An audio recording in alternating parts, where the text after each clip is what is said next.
So it seems that America is now definitely in a constitutional crisis, and also definitely under authoritarian rule. Okay, so let's start with the constitutional crisis, which is Trump's administration directly defying a judge's order. Okay, so I'm sure you guys have heard about it, but Trump's guys have claimed that the migrants that they put on a plane to El Salvador's prison from Venezuela, migrants from Venezuela, are gang members from Tren de Aragua. That's it. Trump administration deports hundreds of immigrants even as a judge orders their removal to be stopped. And then they said that the order came through when the plane was over international waters, meaning that even though it was an American plane being flown by American people under American jurisdiction, they couldn't do anything about it because international waters, the rules don't apply, or the order doesn't apply. And also Caroline Levitt said something about that the written order superseded the oral order, which is also not how the law works in America. I believe that's not how judges' orders work. The order is the order, or oral or written, right? Verbal or written. The Trump administration has transferred hundreds of migrants to El Salvador, even as a federal judge issued an order temporarily barring the deportations under an 18th century wartime declaration targeting Venezuelan gang members, officials said Sunday. Yeah, the wartime declaration was that they are enemies of the state or something. Like, they don't get to go through the regular process of the justice process, innocent until proven guilty, things like that, which has only been enacted 3 times before, once in 1812 and World War I and World War II.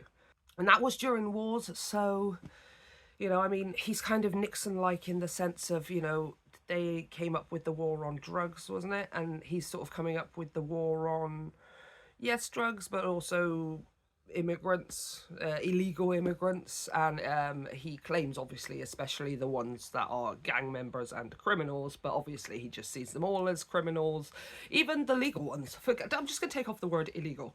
I'm just going to use the word immigrants. Okay, so U.S. District Judge James E. Boasberg issued an order Saturday temporarily blocking the deportations, but lawyers told him there were already 2 planes with immigrants in the air, one for El Salvador, the other for Honduras. Boasberg verbally ordered the planes to be turned around, but they apparently were not, and he did not include the directive in his written order. White House Press Secretary Caroline Leavitt, that's like her whole entire premise, you know, and the reporters ask her a question, she's just like, leave it. No, just leave it. Okay. In a statement Sunday, responded to speculation about whether the administration was flouting court orders, which absolutely it is. The administration did not refuse to comply with the court order, which it did. The order, which has no lawful basis, which it does, was issued after terrorist TDA aliens had already been removed from the US territory. But the problem is, whilst we all might be for locking up violent criminals, whether gang affiliated or not, and maybe getting them the help that they need, maybe not just locking them up. But yeah, okay, fine. The problem is certainly with calling them Tren de Aragua gang members and stuff, that's just not been proven. Do you know what I mean? You don't need to run away and hide, Trump administration. If they are, then just show everyone. Like, Trump is the kind of person, and surrounds himself with the kind of people, but he's the kind of person who will literally doctor his golfing abilities so that he wins, right? Like, he's like a really bad golfer, okay? Or let's just call him a standard golfer. I don't know, he's probably as good as I am. I have no idea what I'm doing, I'm just going to hit this ball, okay? Probably never actually took the time to learn what was going on, because he can just cheat his way to looking good. That's how much effort he will put into proving something that isn't true. So just put that effort in here. At least, that's what I'm saying, mate. Just make the effort to at least pretend, like you do with your golf. You're not even doing that intellectual equivalent of running away. Hey, look over there. Okay. So this was the first point. This here is the moment where they have very much violated a court order. And that's constitutional crisis. They didn't even take it to like appellate or like the Supreme Court or whatever and go like, fine, we'll turn them around, but we're taking it to the Supreme Court, big daddy, mummy daddy up there, and we're going to say, can you tell them, make them do it, please? They don't even do that. They're just like, nah, we're just not going to, oh, look at that. Even the El Salvadorian, what is he, prime minister or president, tweeted to say, oopsie, too late. Which obviously is very much how Trump would probably say it, is, oops, it's a little bit too late. Constitutional crisis. And then the second part of it is, y'all guys are in an authoritarian regime, because this shriveled orange here has two different things. Number one, he was in front of the Justice Department or whatever, saying that NBC, ABC, MSNBC, they're illegal. Yes, they're illegal. And do you know why they're illegal, you guys? They say mostly negative things about him. I believe that's what he says. They say mostly, they have such horrible things, mostly negative things to say about me, and therefore they are illegal. But in front of people who are law enforcement in some, or work in law enforcement in some aspect or another. He's not even just saying it to his little bum besties in the cabinet meetings, or ranting and raving about it on Twitter or Truth Central. Truth Central. He is literally saying it to law enforcement. So that's sort of the media angle of it, right? Him taking, he's going to try and make it illegal, or he's suggesting that it is illegal for the media to say negative things about him, right? And then the other side of it is now this whole thing of them wanting to, or suggesting, making Trump derangement syndrome a mental illness. I love that on the one hand they're talking about people like RFK Jr. taking away medications for mental health and stuff like depression, anxiety, all of these kinds of things or whatever, but they're going to add to the list Trump derangement syndrome. What do you guys think is going to be the medicine? What do you guys think is going to be the cure or the prevention of Trump derangement syndrome? Like, you get a virus, you take antibiotics. You got a headache, you take some paracetamol, ibuprofen, painkillers. You have a cough or a cold and you take some cough medicine. Or what do you think is going to be, you have depression or you have anxiety, you take some kind of, not happy pills, but you know what I mean. You have medication for those things. What do you think is going to be the medication for Trump derangement syndrome? Ooh, since we're going down the whole North Korea route and stuff, North Korea, Russia kind of thing, it'll probably be like indoctrination and stuff, right? Like, oh, you must be crazy for not liking Trump. Let's sort of drag you off to sort of an education, re-education center. Ooh, like The Simpsons. Idly ho, slaverinos. Oakley dokley. Hey, what the hell is that geek Flanders doing on TV? Oh, I see by the big board we got a negative Nelly in Sector 2. I'm afraid I'm going to have to ask the whole family to kind of freeze and prepare for re-education. Re-education. And then they pull their brain out of their nose and they get to keep it in a little jar. It's not so bad, Homer. They go into your nose and they let you keep the piece of brain they cut out. Look. Ooh, hello. Hello there. Who's that big man there? Who's that? Re-education, right? Like, because I feel like it wouldn't be like, obviously they wouldn't give, oh, they might, but they wouldn't give like a medication like in the form of a pill or an injection, or they freaking hate injections. No, I'm pretty sure all that anti-vax lot is just people who are terrified of having a jab, which is a lot of people, isn't it? A lot of people don't like having jabs, like a lot of people got arachnophobia and stuff or whatever. Like, fair enough. Do you just not like having jabs? If it was a pill, would you take it?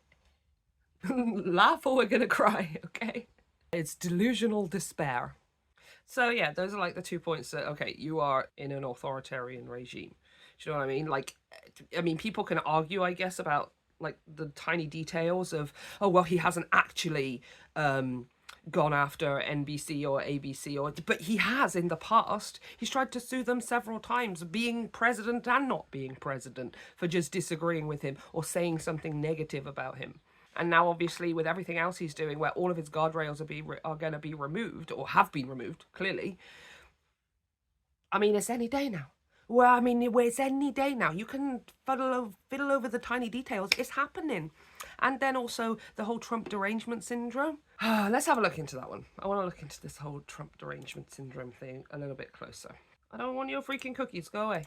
I also need to see what Reddit is saying too. Trump derangement syndrome. Oh, that's just whatever. Okay, Republicans push to make Trump derangement syndrome a mental illness. You absolute freaks. Okay, 5 Republican Minnesota. Really, Minnesota? I thought you guys were cool. Minnesota State Senator Justin Eichorn, who recently introduced a bill to classify Trump derangement syndrome as a mental illness, was arrested Tuesday for allegedly soliciting a minor for prostitution. Minnesota state senators are set to introduce a bill tomorrow that would classify Trump derangement syndrome. I do not like the fact that they have reduced it to TDS, because as far as I am concerned, there is only one TDS, and it is The Daily Show. Okay? And it is The Daily Show, which used to be with a man who should have been president a long time ago. Okay? Jon Stewart for president. Yes, please. I have no say. I'm British, so I don't care. I could choose freaking Willy Wonka if I wanted to, okay? I can dream. They can never take away our dreams. And I choose to dream of that, okay?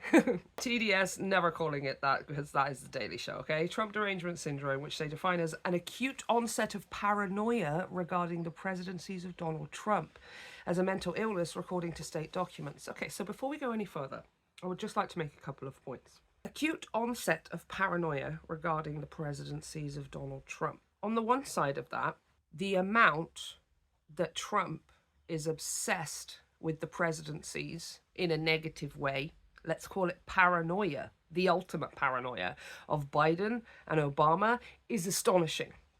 He won't stop talking about them. Yes, still gives them their little nicknames and this, that, and everything else. Everything is still Biden's fault, and sometimes even still Obama's and stuff. Like, acute onset of paranoia regarding presidencies. If anyone has that, it is Trump. And by extension, his base. More so than anyone else, especially when it comes to paranoia and fear and stuff, right? Now, the other side of it, an acute onset of paranoia regarding specifically the presidencies of Donald Trump, that's valid. Like, you only call that like a mental illness or some kind of something unhealthy if the fear was unfounded. If it was a phobia. Like, I have a phobia of inflatable snowmen. Completely irrational, okay? I remember I was a little bit scared by one when I was little, but it's a relatively irrational fear to be afraid of just giant inflatable things. Most people really enjoy that, right? And some people do genuinely have arachnophobia. You just sort of mention it and yeah.